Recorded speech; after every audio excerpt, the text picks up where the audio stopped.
interest. Learn more at FisherInvestments.com. Investments in securities involve the risk of loss. Welcome to Friday. Welcome to KUOW's Week in Review. Hi, I'm Bill Radke. What about you? Can we count on you? Can we put you down for having the new airport in your backyard? Because that would really help us out of a jam. Or would it? Do we really need a new airport? We're going to get into that later on the Week in Review today. We've got our journalist panel, and today I'm talking Seattle Times investigations editor, Jonathan Martin. Hi, Jonathan. Hey, Bill. Axios Seattle reporter, Melissa Santos. Hi, Melissa. Hey there. KUOW online producer and editor. Hi, Dyer Oxley. Good afternoon. Welcome back, everybody. And you can stream this show and see these faces on YouTube or Facebook. You just search KUOW Public Radio. Let's get to it. Number one topic: how radical are Washington state Democrats? This week, in a special legislative session with a Democratic governor and Democratic majorities in both the House and the Senate, the state increased the penalties for having and using drugs. Not that Democrats were happy about what they had just done. It has been the most challenging piece of policy that I've worked on in my career as a legislator. It's a hard-fought compromise for a really, really hard issue. That's Democratic Senator June Robinson of Everett and Democratic Representative April Berg of Mill Creek. Melissa, why is this party bemoaning a drug law that it drove? Well, really, the Supreme Court drove this. I think we have to go back 2 years ago when the state Supreme Court struck down our state's felony drug law. And that precipitated this conversation where there was an agreement on how to replace it, and there hasn't been agreement on how to replace it. So there were some Democrats who would like to see drug possession and drug use in public even totally decriminalized so that you would not have any criminal penalties. That's not what they did. They went ahead and made it a gross misdemeanor. That's a step up from where it's been at the misdemeanor level for the past 2 years under this temporary law that was passed 2 years ago after the court ruling. But it's less than the felony. So that's the compromise that was reached. But, you know, you just have too many factions in this issue within the Democratic Party, everywhere along the spectrum as well. Republicans had differing views about how should we do this. Not all Republicans wanted to make it a felony again, for instance, either, but some did. So it's just this huge range of issues. And what we saw is that they had this spectacular breakdown during the legislative session on the last day where the House, controlled by Democrats, would not approve the compromise that was reached at that time with other Democrats. So they had to do something, and the governor was kind of like, get it together, everyone. And then they did. And here we are. Yeah, the real question here was whether or not, the philosophical question was whether or not you're going to treat drug use as a criminal problem versus using the criminal sanctions in order to incentivize treatment. So there's both sides here on the philosophical debate, I think had reasonable grounds to stand on. It was interesting, going to Melissa's point, the final vote, the noes ended up being pretty small, but the noes included two very conservative Eastern Washington Republicans and two very liberal Seattle Democrats. I think that there is the real question here is going to be implementation. The compromise that was reached after, as Melissa said, the breakdown at the end of the last session had a lot. There's a lot in this bill. There's a lot of funding for treatment. I'm not sure if there's enough funding for the workforce that is going to be required to stand up more clinics. There was also one of the kind of the messy compromises. It was interesting was that it allowed cities and counties, gave cities and counties the right to give notice if a new drug needle exchange clinic was going in. So there's like a local preemption kind of thing where I think this was a concession to the more conservative approach here. But also could undermine a right to give notice, meaning a kind of, if you don't like it, you would call that a warning, fair warning to block in order to block it. Yeah. Right? Say there's gonna be a new needle exchange clinic here in the U district. You give our neighbors all the right to come in and protest essentially. So there's a lot of compromise that was built into this bill. In the end, I found it interesting. This is kind of a triumph of the moderates in an era where we have increasingly radicalization on the left and the right. Give them credit for getting this done. That's exactly kind of the observation I made too. You say moderates. I've been calling this compromise and so forth, like the Goldilocks zone, right? They didn't get too hot, too cold. It was, I guess time will tell if it's just right. But it's interesting that in one day they were able to come up with a compromise after, an entire session for this to kind of get bumbled right at And the arguably end. after 2 years. After of 2 being years. able to- There was a ton Exactly. of process here. There was 2 years of Yeah. massive process. Made me think we should have more one-day deadlines almost to try to maybe get people Oh, to they do. compromise. Yeah, The- they the- respond to deadlines for sure. Yeah, the thing that is kind of jarring me on this though, and you touched upon this a little bit, is that there is an implementation factor. We have a lot of funding, I think 63 million for everything from public defenders to health management hubs. But if we have a problem right now, right, of saying, hey, you can't sleep here, you got to go to a shelter. Where's that shelter, right? If you need to go into treatment right now, where is that treatment center? Because we really do not have that infrastructure set up right now for the need that we have now. So when this law goes into place in July, I'm kind of hesitant to tell people, hey, expect everything to like go into place, because great, you can fund a public defender, you've got funding for places for people to go, but we don't necessarily have that standing up right now. So it might be misleading to say we really balance the punishment part of it with this. We're going to stand up all these services and help, but is it going to be the there reality- in time for people to be diverted into that? Seattle system? was not charging possession. Mhm. King County was not charging possession. I mean, people who had possession, who could potentially get charged with possession, sometimes you're being charged with like burglary or robbery or, with a property crime associated with, supporting their addiction. But so, I mean, this was almost a moot debate for the city of Seattle. It was the resources that come with it. And Mhm. going to Dyer's point about the implementation here, it'll be interesting to see how the rest of the state, there's lots of purple parts of the state, and how prosecutors are going to use this authority. What's going to happen in Seattle and King County? We have Ann Davison now, who talks a harder line on this. Are Seattle and King County going to be, how much is that up to prosecutors? What about just police and sheriffs and county executives? What's going to happen? I know on from covering enforcement?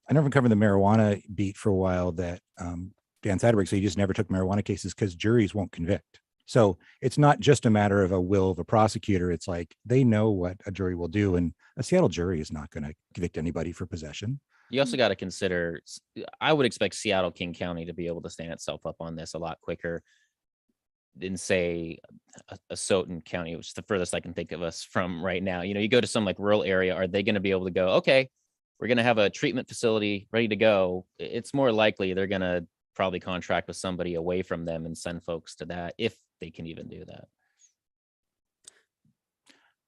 Covered it? Yeah. Okay. So we're talking mostly about enforcement and penalties. 180 days in jail for the first Two offenses. and second offense. Yes. Yeah.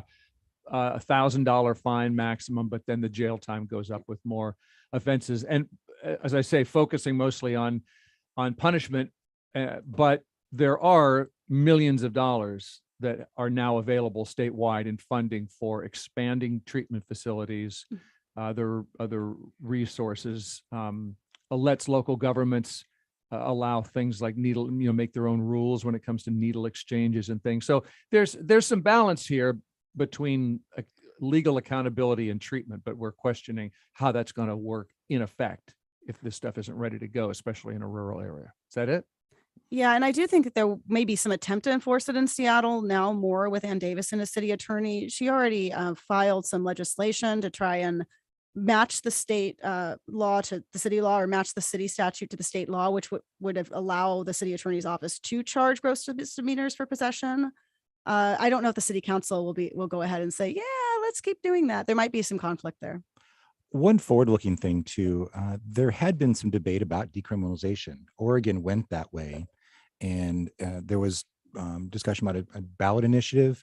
I kind of wonder now, I think the Oregon decriminalization effort there's a lot of reporting about the real difficulties of standing up the alternative to criminal process in Portland, and it kind of made Portland the poster child of like, a democratic city gone wrong. And I wonder now if what this debate is going to do to either feed that one part of the ideological debate, which was, it has a point about not criminalizing drug use. But now we've seen this debate play out. The legislature went the other way. And then there's the Oregon situation that could be a potential, headwind for that kind of ballot initiative. I'm curious what happens. The Northwest Drug Possession Lab, basically, is what we are to see how this all plays out. Right. Okay, topic number 2 on KUOW's Week in Review. 2 years ago, to get a grip on homelessness, Seattle gave over some authority to a new county-wide agency, the King County Regional Homelessness Authority. And this week, the CEO of that agency quit. Marc Dones announced they're burned out and will resign next month. The deputy CEO is taking over for now, Jonathan. So is this important? It is important because what the Regional Homelessness Authority, I'm going to call this RHA for shortness, is what they're doing is important. If you, not to get building too much context, but prior to the RHA, homelessness response was essentially a city hall issue. We used to cover homelessness from our city hall reporter. It was run by cities, counties. It was not a regional issue. It was not a statewide issue. And the concept being that the city of Seattle, which had more money and a political philosophy which would supporting responding to homelessness, would go big on this and creating this meme around Seattle being a magnet city for homelessness. We know that homelessness is driven by a number of factors, housing costs, certainly substance abuse issues, legacy of criminal justice reforms, and a number of other issues. And those are not city issues. Those are regional, they're statewide, those are federal issues. So the RHA was a response by the philanthropic community, which had gotten big on this, and some sort of moderate leaders in the city and county and the business community saying we need to have a regional approach to homelessness, the same way we have a regional approach to something like sound transit, transportation. So Dones was a very charismatic guy or person, and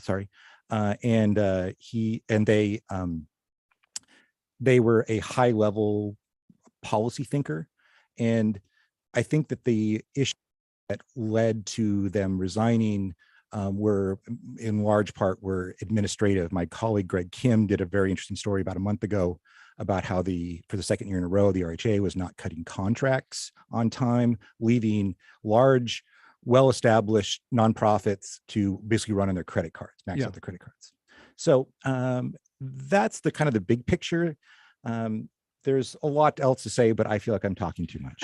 I think that there was pushback, and I think the Seattle Times has reported on this. Everyone's reported on this. There was pushback to this idea of a plan that the Homelessness Authority put out under Dones, that it would take $10 to $12 billion to solve homelessness in the next 5 years.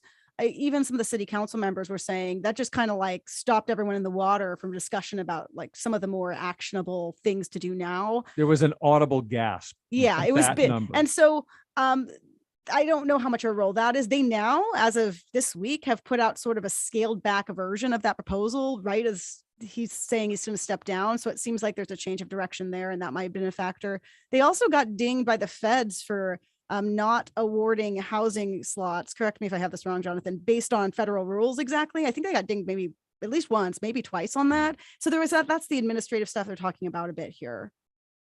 I think you're just going to have to pay for it, Seattle. Sorry, I know this is the gut reaction response to all this, but the burnout factor in Dones' resignation letter is the thing that kind of stood out to me, and I might be reading into this too much, but Seattle has a homelessness debt, if you will, and it's compounding over and over, and it seems like our region is only making the minimum payment on it, right? If you really want to get it down, we've got to just invest those billions that were said there, or else it's just going to keep compounding. Can I ask about that? Paying it down versus, wasn't this initiative called something like ending homelessness or everybody housed? Or we have so many of these programs called zero homelessness, zero pedestrian deaths, 0 traffic deaths, 0 incarceration. So was Dones just give it what you want to know what it would take to have 0 homelessness? $10 to $12 billion. Weren't they just answering the question? Yeah, we need to stop saying things like ending homelessness, 0. And I really like that they put a $ onto this thing because that's actionable. Whereas we're just going to end it. We have a 0 thing, or really great little taglines, but it's just setting yourself up for when that clock hits and you haven't ended homelessness, all the criticism is going to come, and now we're distracted by that. Yeah, we should really stop saying that. That number that they're talking about was a real aspirational. It was sort of like, if you're really going to get there, this is what it's going to take. Mm-hmm. The actual functional plans, there has a 5-year plan.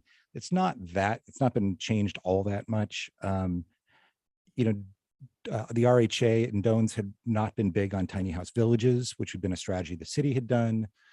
There was a lot of effort to do these hotel shelters, a real effort to get away from these called congregate shelters, which are basically cots in a gymnasium, because people who are homeless, as if I were homeless, I would not want to go sleep in a cot in a gym.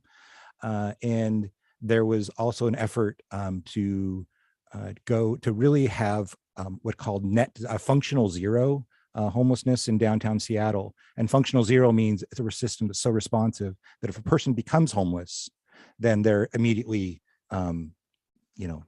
taken care of. So their ideas were good. It was interesting, but that the downtown initiative has really kind of been stopped.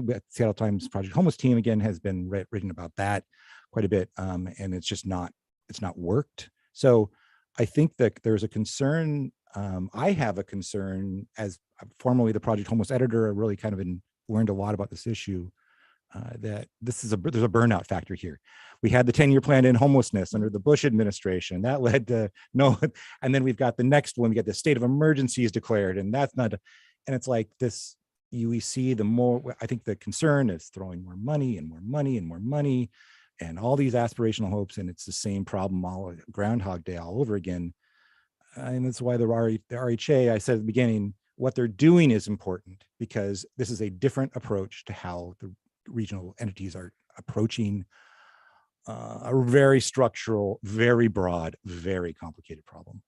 It is possibly an impossible job to honestly, Yeah. like, I think that there's That was probably my some truth first to that. reaction when the Yeah. whole agency even began. Yeah.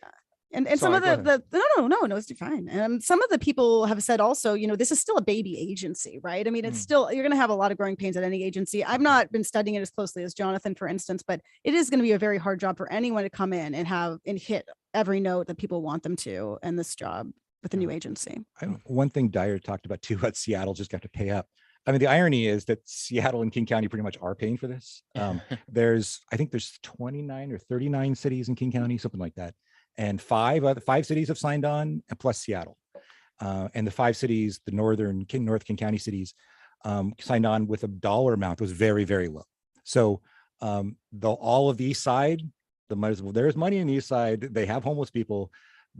All the cities in South King County, a lot of homeless people down there, and they are not bought into the RHA. So far, it is basically a Seattle and King County plus these 5 northern cities just came on, supported by the business community and philanthropy. So the Times recently had a story that covered pretty quickly the federal new White House funding that's going to come through. Do we feel that that's going to have any influence on this? No, it's not really funding. It's no funding came with it. It's like just You're kind gonna of have like a person. we're going to here? coordinate. Yeah. Okay, it's a nice pat on the back. It's like I that's why I kept thinking. I was like, shouldn't you have already been doing that? You weren't coordinating. I thought you were, because there's been like money from the feds. It's just so. But yeah, I know the funding has been a huge source of concern for the mayor. He's not commenting a lot about Dones' departure, except in positive ways now. But Mayor Harrell in the past has privately and somewhat publicly expressed concern with how much money is coming from Seattle to pay for this, and whether we're getting the bang for our buck. Yeah, the stranger quoted sources saying that Mayor Harrell would be ecstatic if Dones were to step down, and surprised it didn't happen sooner. Who knows? But so these other cities outside Seattle, they're not paying much for the solution, but to their credit, they are complaining about Seattle a lot. So it's not like they're doing nothing. Okay, so let's take a short break and then more of Week in Review. We've got Jonathan Martin here. We've got Dyer Oxley. We've got Melissa Santos. We've got a great show to continue if you'll stick around.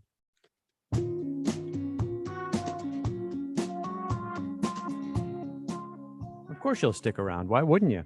It's 12:27. We are at 64 degrees in Seattle. 76 is our expected high today, and sunny is the forecast. Support for KUOW comes from UW Medicine, where the same doctors caring for patients are also advancing medical research and teaching the next generation of physicians. More at uwmedicine.org/care. UW Medicine, a higher degree of healthcare. Every day we're hit with headlines, hot takes, TikToks, and tweets. Well, when it's time to go deeper, all you have to do is listen. Join me, Kim Malcolm, and All Things Considered as we bring you in-depth news and maybe even a story that surprises you. Listen to All Things Considered every weekday afternoon on KUOW, starting at 3. KUOW's Week in Review continuing. Bill Radke here, hosting a great journalist panel with Melissa Santos from Axios, Jonathan Martin from the Seattle Times, and Dyer Oxley from KUOW. Topic number 3, where should we put our new airport? How about nowhere? Does nowhere work for you? This week, our governor signed a law that dismantles the state commission that was studying airport locations in Pierce, Thurston, one near Enumclaw in King County. So does this just mean we are going to expand the airports we have? Is that the plan? I think that's the most likely outcome from this. It's possible they'll convene and try and find a new site, but just no one is going to want the airport. No one. There's no one in the entire state who's going to want it because there's jet noise, obviously. And then also the infrastructure you have to build to the airport, roads, et cetera. If you're building it in a great green field that some counties have been working to keep as a great green field for decades, they don't want suddenly all this infrastructure going out there when they've been like, it's gonna like flood us. So it's like this weird reversal of like YIMBY NIMBY like stuff where it's like some people even told me a while ago in Pierce County, this is not in my backyard stuff. We don't want it, but it's not that. It's because we want to preserve the open space we've been trying to preserve. It's actually like pro-environment what we're trying to do and have the density where it's supposed to be and not spread it everywhere. So it's kind of a weird debate. But I do think there will be more focus on how much can you expand Plainfield and Everett. Maybe Bremerton. There's these little airports that they're going to look a lot more closely at. And then, the idea of high-speed rail too. There's environmental folks that want us to say, why do we need to just encourage more airport travel especially for short trips when there's maybe more environmentally friendly options? So that might get a little bit more of a look. I don't know. 20 years, 1 million homes, I believe is the estimate for Washington that we are going to need. So I might be the odd one out in this room. I think we do need a new airport, but it's like a new airport and then some. My main reaction to this entire discussion is a little bit broader in that we need to stop with this philosophy that we have to cram everything into Western Washington. And that's where they wanted to stick this airport. Pierce County, King County, Thurston County. Seattle is no longer the funnel or the bottleneck that it once was. It's now Western Washington. It expands from Everett all the way down to Olympia. We have people commuting into Seattle from Olympia, Enumclaw. That's the reality of what we're facing. And to just try to cram more and more and more with all these people coming in, I'm in favor of going over the mountains and throwing an airport there. I'm not trying to be not in my backyard, go to Yakima, but thus high-speed rail, as Melissa was saying. That's right. Exactly. We need to spread out. We need to stop thinking that you want everything closer to the main hub in Seattle. We need to find other places where we can create future hubs because it's not all going to fit. It's here. Like the Denver airport where you feel like you're landing in Kansas. Yeah. We had a discussion with the Port of Seattle folks this week in our newsroom, and they were talking about how much they already are doing to expand the airport. They really understand that the capacity is maxed out, and going to Dyer's point, the projections of like 94 million passengers by 2050, which is like another 27 million. I think that beyond what we have now. Yeah. I mean, you also have to consider it's not just folks like us hopping a plane. This is freight. Yeah. This is stuff coming in that's coming to your store. It's stuff that's going out that we're shipping. But there is a terminal expansion underway at SeaTac, though. I think they've calculated that into the their projections that we still need more, though. I mean, it's not. And Painfield had added Alaska's got flights, although going to the same problems of citing an airport, like the Mukilteo around Painfield has been kind of raising some cane about the noise and all that. The airports are big, noisy, messy places. And it was interesting too, there was a lawsuit recently by the residents around SeaTac. We're talking about, I think it was an extra, how many was 100 excess deaths per year due to environmental problems from the airport. So not only it's like, okay, you got to deal with the noise and the pollution. Oh, and it's going to kill you too. So good luck with it's kind of the mother of all siting decisions. Well, if you look at our region alone, it's not just SeaTac. We have JBLM, which is a major military airport. We've mentioned Painfield, mentioned Bremerton. We also got Renton. We also got one down in Olympia. I mean, those are a cluster of smaller and larger airports, but the air is filled here. I'm just going to just throw this out there. So we kind of know that a carbon tax is coming at some point. And there is hardly anything you can do that is more polluting than running an airline.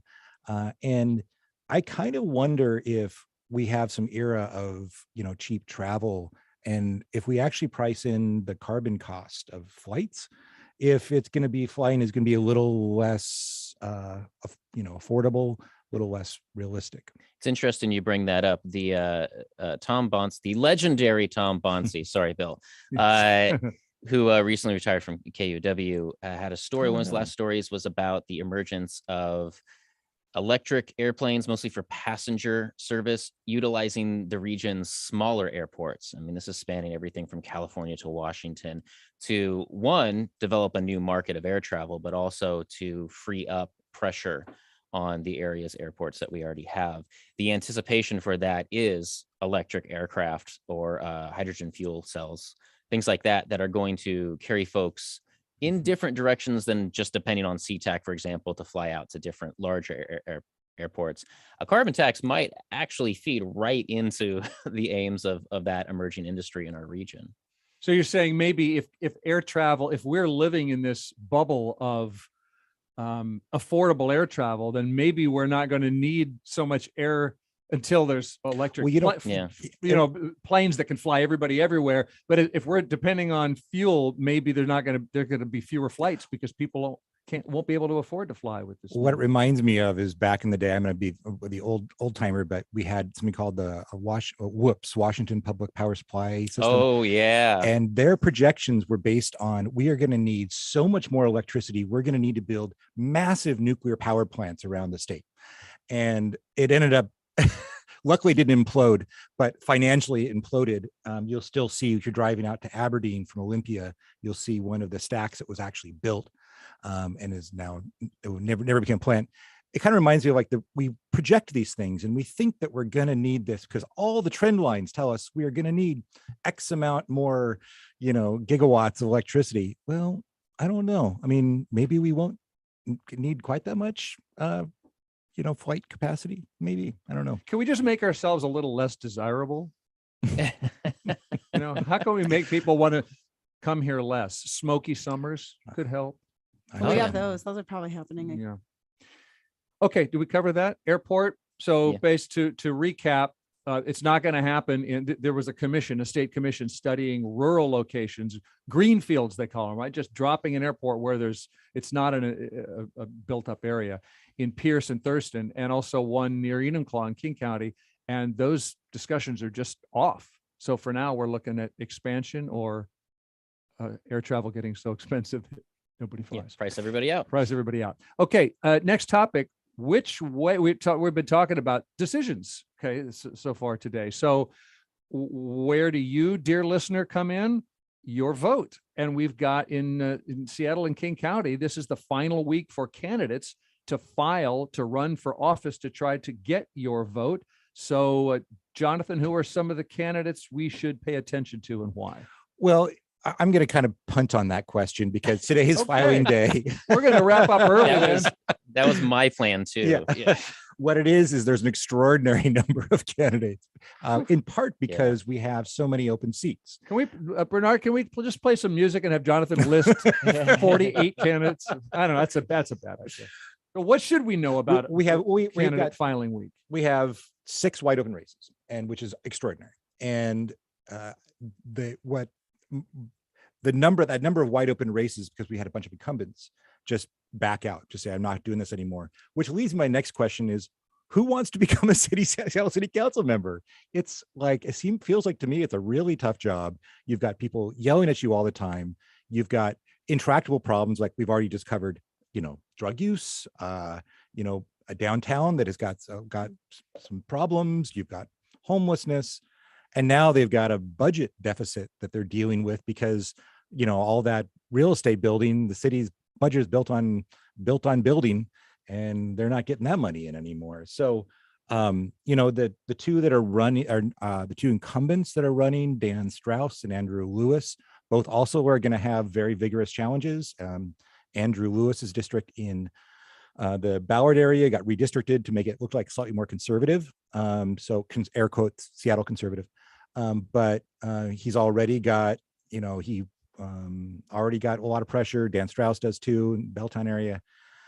So what about Tammy Morales stuff? Because she's running too, and that's a different district with fewer challengers. And I haven't quite got a good read on that race in sort of Beacon Hill, like more South Seattle International District.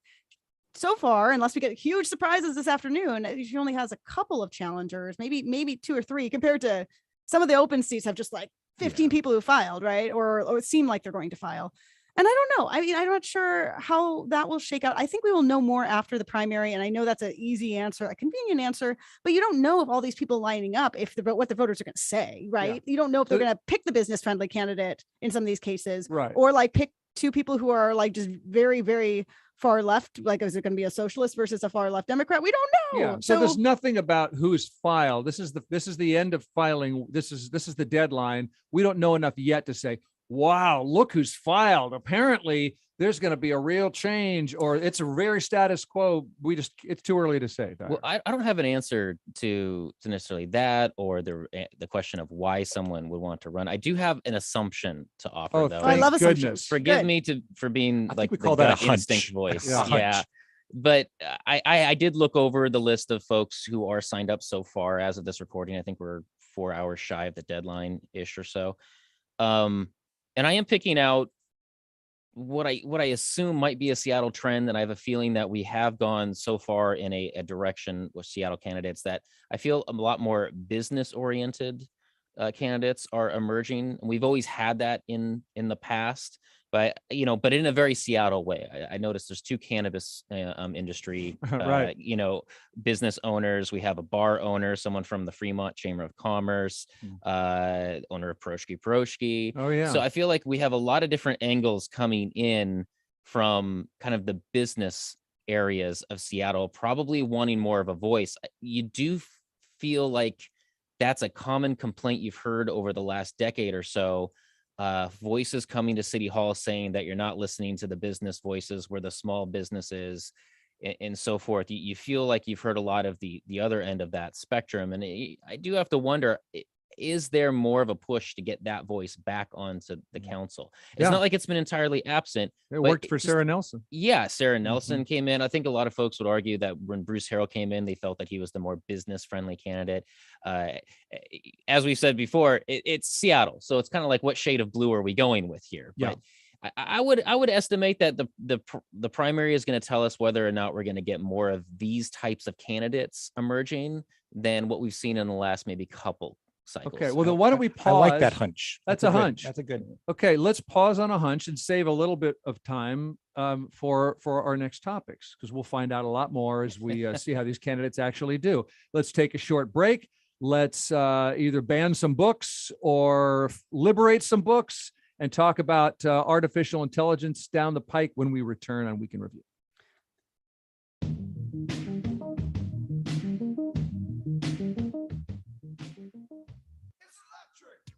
Support for KUOW comes from Finney Ridge Cabinet Company, providing design solutions with custom and semi-custom cabinets for kitchens, bathrooms, and most rooms in the home, featuring Solera fine cabinetry.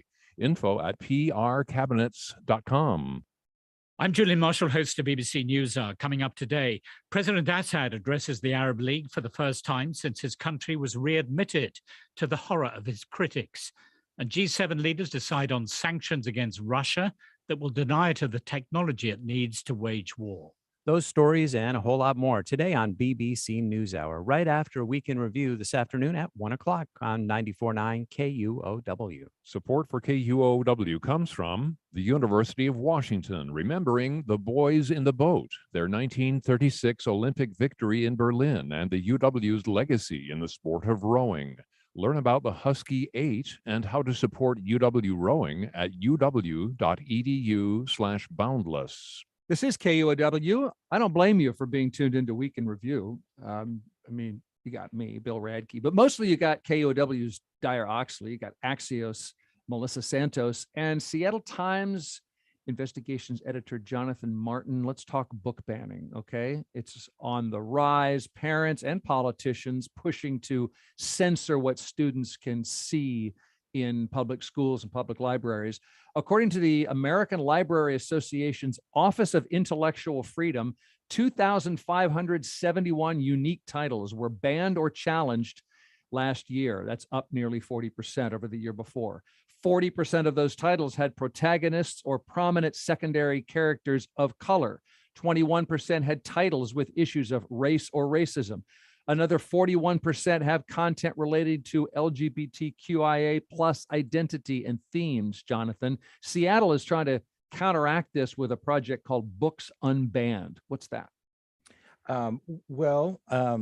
The issue itself is really, I kind of focus on the issue itself, which is a bigger picture national trend. And what struck me is how much this is new again. Do you remember that in the 2001 Patriot Act, it gave the FBI authority to go snoop in your library usage?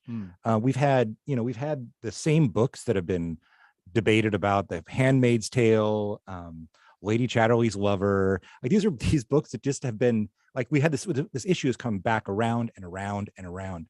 What feels new around. Are you there, God? It's me, Lady Chatterley. Even remember The Night Kitchen by Marie Sendak? Sure. I saw that on a list. Yeah, I think Mickey is nude. Yes, right. Yeah. A nude boy. Yeah. The Harry Potter series. What I think is new about this time is that I think the combination of having a generation of trans youth coming out and pushing for recognition, and also the Black Lives Matter protests of the pandemic, both those having the pandemic, I think really activated the social base in a way that's like new and very vigorous. What you're seeing is also you see the polarization of our politics. Legislatures are increasingly single party and very pure in their approaches.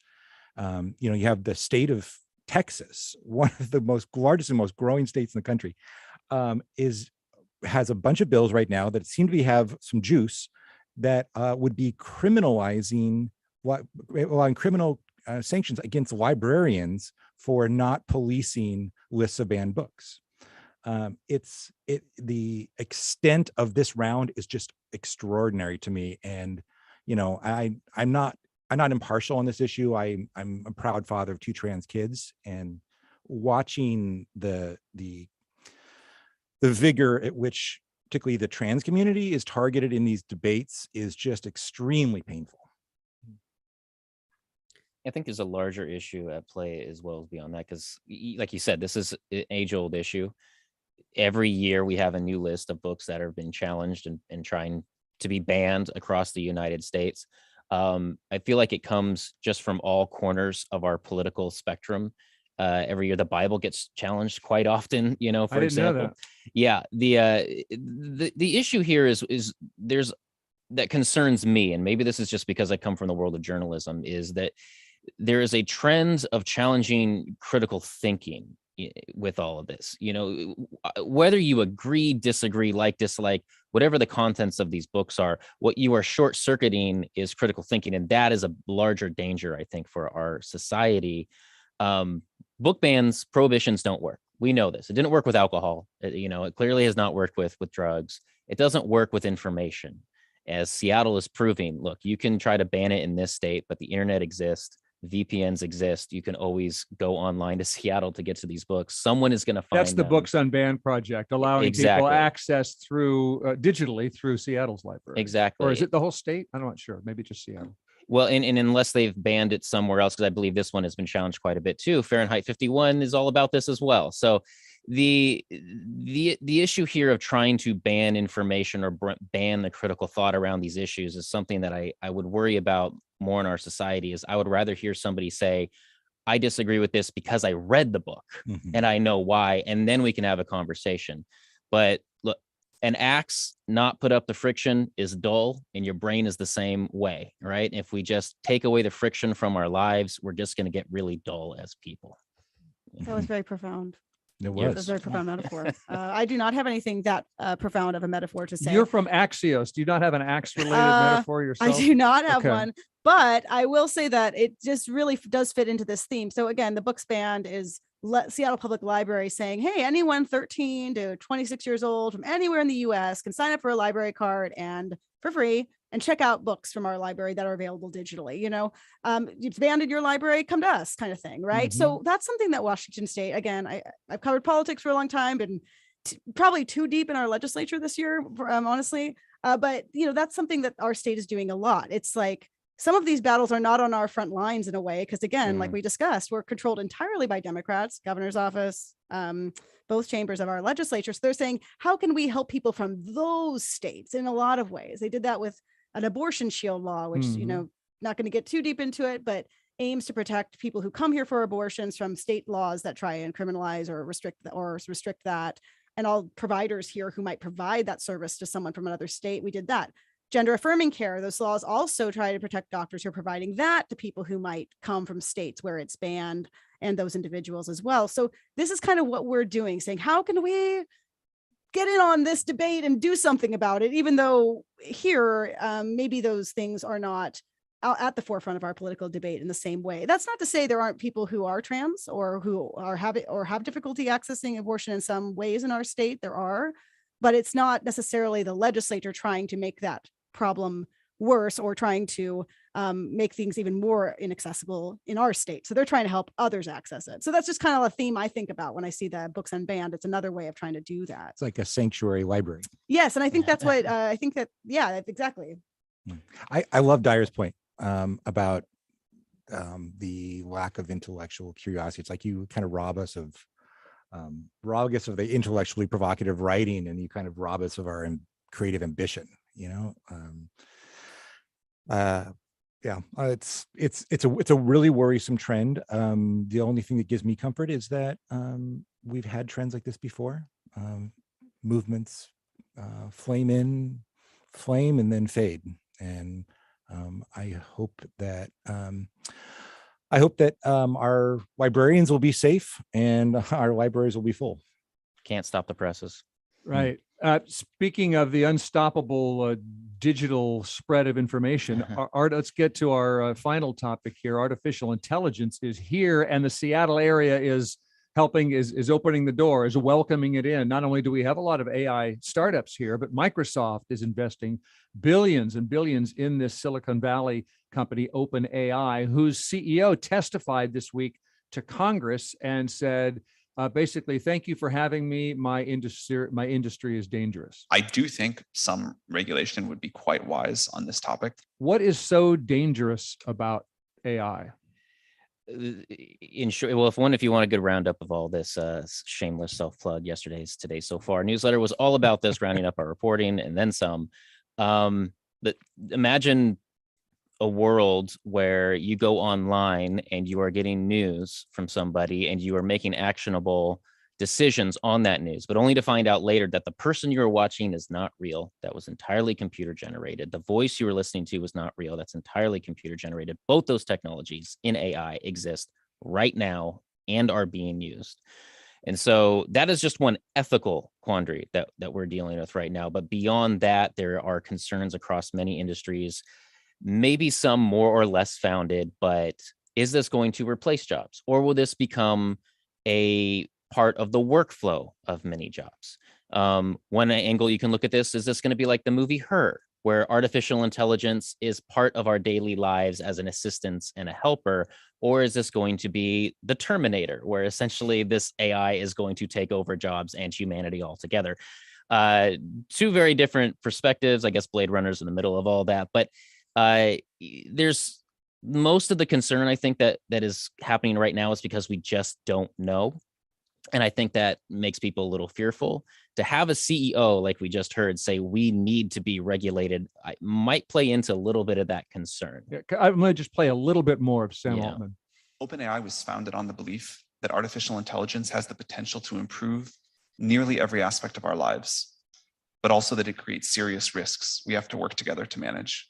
We think that regulatory intervention by governments will be critical to mitigate the risks of increasingly powerful models.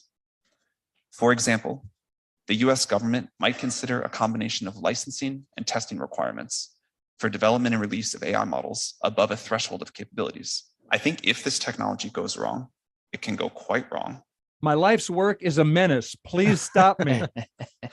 Well, there's the context too of what we didn't do with social media. I think this is really the next thing in tech. And I think we could all look back and say, yeah, they absolutely should have regulated social media in a different way. So I think there might be some preventative kind of posturing going on. And you saw that referenced explicitly in this congressional hearing before the Judiciary Committee. The an IBM executive, I forget their title, but she was saying, this cannot be the era of move fast and break things. That's a direct quote. And that's referencing Mark Zuckerberg saying that about some point in the development of Facebook or early on. And so he was just showing us pictures of college friends. Well, I mean, whatever. Yeah, I mean, maybe it was the face smash or whatever era. I'm not sure when Zuckerberg said that anymore. But I mean, specifically referencing, we don't want this to be like social media where it just is completely allowed to go on its own with no regulation. And so you have multiple executives saying regulate us, which was very interesting to see. And with Microsoft, they have had, I'm not gonna say burned, I guess I am saying burned, they have had problems with the government before, right? They don't want to get into some big antitrust regulatory thing after the fact. I think when they're spending 13, 14 billion, some billions of dollars on this, they're like, tell us your concerns now so we don't cross you later in 10 years and have to have some big problem. I mean, they've had this antitrust up before. They even have something else going on with that now. The other concern that we need to realize and come to grips with perhaps is that, one, government has a very poor record of keeping up with technology. Social media is another good example of that. When I looked into this, I remember that Colin Powell, Secretary of State, came into office in the early 2000s and realized they needed to stop using Wang computers and maybe get computers that could do things like the internet. Right. Mm-hmm. That's the level that we're dealing with. Fast forward to today, we have that slowness combined with the fact that AI is already here. I picked a few brains of some friends working in the tech industry locally, and they've pretty much told me that AI is basically building on top of something else that's already threatens jobs and so forth, which is automation. AI is like the next level above that. And they're saying it's already replaced a few jobs out there within their own tech sphere. Personally, I foresee this coming into the online content space, even the news media space, and perhaps replacing some functions and roles there. I don't think it's going to happen everywhere. Next week, it'll just be three people on the show instead of four, exactly. And then we'll just see how that goes. Well, and the thing is, I think there's some folks and customers clearly are not going to want an AI delivering their news. However, working in this industry long enough from many different angles, newspapers, TV, radio, someone is going to do it. Someone is going to have an AI gleaning a press release or information from Twitter or something, and then that AI is going to write a radio script, and that AI is going to work with another AI that's going to create a false voice and then go on air and do it. Well, yeah. Something's going to happen out there to do that. We're having a conversation on Newsroom exactly about this. And one of the things that struck me is that the simple functions can be automated. Exactly. We think about sports box scores. Yeah.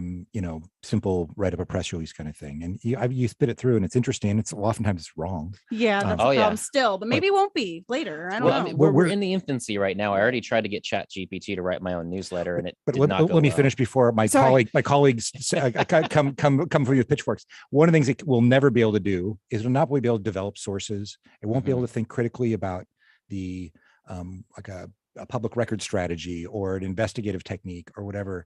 The more sophisticated the functions of journalism are going to be more valuable. I think they could be assisted by AI technology, where if I'm going to be writing 15 public records requests a day for documents, it could automate that for me. It could then remind me when I need to go check back if the records are back.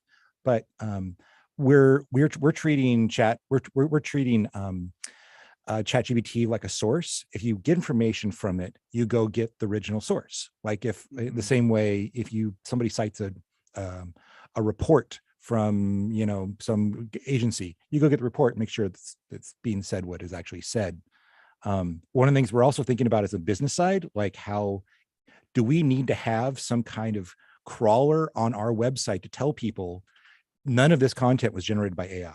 Because you can have an AI like check for AI generated content. So I think in the news media industry, this is going to be a fascinating next few years. I 100% just keep an eye on the clock. I'm enjoying this. We have 2 minutes left. But go on. I'll just say I 100% agree with you. It's just that business side that makes me have a little loss in faith around this entire issue. We live in an era of journalism where a lot of folks who kind of pull a lot of levers never came up through journalism and instead came with business degrees. And that is who is pulling the levers. And a lot of those decision makers, without offending too many people that I've worked with in the past, it's just they look at the landscape of the job and they think, what can we carve away and save money and carve away and save money? I'm worried we're not going to sell this ad this month, then I need to carve away. And they're going to look at an AI and they're going to think, okay, we'll scale back the newsroom to do all the work that you just described, but we'll have the AI handle all this other stuff that we use people for. And that's the fear that I have for the future landscape of news media. Yeah. That's really something to smile about. But I know, don't I? But since we end the show, we got 1 minute. I will just give you something to smile about, which is watching paint dry, because the Space Needle is being repainted after a year of being Galaxy Gold for its anniversary, 60th anniversary. Anybody know the new color? It's astronaut white. Astronaut white, Melissa Santos. And also the Seattle Times did this thing about the new Alaska Airlines 737 with the artwork. First time they've used artwork from an indigenous artist. It's the salmon theme. They have a salmon series that they're doing. And it's called, I didn't know what it was called, the Northwest Coast form line style, but you've seen that style. They say Alaska said that they're the first airline to have the name of the plane in an Alaska native language. And the Seattle Times put up the video of them, creating. It's busy, but I think busy in a good way. I think it's pretty fantastic. and bright blue, and it's nice. Yeah, it's pretty. gorgeous. Yeah. So paint dry. We got to go. Or you want to smile about the fact that you can leave now and have lunch with each other? Okay. All right, let's smile about that. And let me thank our producer of the show, Kevin Kniestedt, and also Juan Pablo Chiquiza and Tio Popescu and Bernard Ouellette running the board. And of course, our panel, Axios Seattle-based reporter Melissa Santos, Seattle Times investigations editor Jonathan Martin, KUOW online producer and editor Dyer Oxley. I'm Bill Radke. I hope you have a fantastic week. Thanks, everybody. Good afternoon. Yeah. KUOW FM Seattle, KUOW Tumwater,